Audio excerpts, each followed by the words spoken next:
ആർക്കും അറിയാത്ത ലോക്ക് തുറക്കാനുള്ള ട്രിക്സ്. ഇത് പഠിച്ചു വെച്ചാൽ എന്നെങ്കിലും നിങ്ങൾക്ക് തീർച്ചയായും ഉപകരിക്കും. സ്യൂട്ട് കേസിന്റെ കോമ്പിനേഷൻ ലോക്ക് മറന്നുപോയാൽ വീലുകൾ കറക്കി അവയ്ക്കടിയുള്ള ചെറിയ വിടവ് കണ്ടെത്തുക. 3 വീലുകളിലും ഈ വിടവ് ഒരേ വശത്ത്, അതായത് ഇടതുവശത്ത് വരുത്തിയ ശേഷം ഓരോ നമ്പറിൽ നിന്നും 3 കുറയ്ക്കുക. ഇതാണ് ശരിയായ പാസ്വേഡ്. പൂട്ടിൽ താക്കോൽ കുടുങ്ങിയാൽ മാസ്കിന്റെ ഉള്ളിലെ ചെറിയ കമ്പി ഉപയോഗിച്ച് പുറത്തെടുക്കാം. കമ്പിയുടെ അറ്റം ഒരു കൊളുത്തുപോലെയാക്കി പൂട്ടിലിട്ട് വലിച്ചാൽ താക്കോൽ പുറത്തുവരും. ബാത്റൂം വാതിൽ അകത്തുനിന്നും ലോക്കായി പോയാൽ ലോക്കിന് നടുവിലുള്ള ചെറിയ വിടവിൽ പ്ലയറോ മറ്റോ ഉപയോഗിച്ച് പതുക്കെ കറക്കിയാൽ വാതിൽ തുറക്കാം.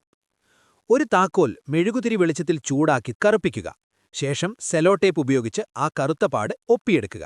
ഇതൊരു പ്ലാസ്റ്റിക് കുപ്പിയിലൊട്ടിച്ച് കൃത്യമായി മുറിച്ചെടുത്താൽ അത്യാവശ്യ ഘട്ടങ്ങളിൽ ഉപയോഗിക്കാവുന്ന ഒരു താക്കോൽ ലഭിക്കും.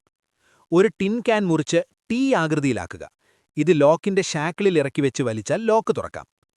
തീപ്പെട്ടിക്കൊള്ളിയുടെ മരുന്നുപൊടി പൂട്ടിലെ ദ്വാരത്തിൽ നിറച്ചുക. ശേഷം ഒരു തീപ്പെട്ടിക്കൊള്ളി കത്തിച്ചതിലേക്ക് വെച്ചാൽ ഉണ്ടാകുന്ന മർദ്ദം മൂലം പൂട്ടു തുറക്കും. നിങ്ങൾക്കറിയാത്ത കുറേ ട്രിക്സ് പഠിക്കാൻ പേജ് ഫോളോ ചെയ്തോളൂ.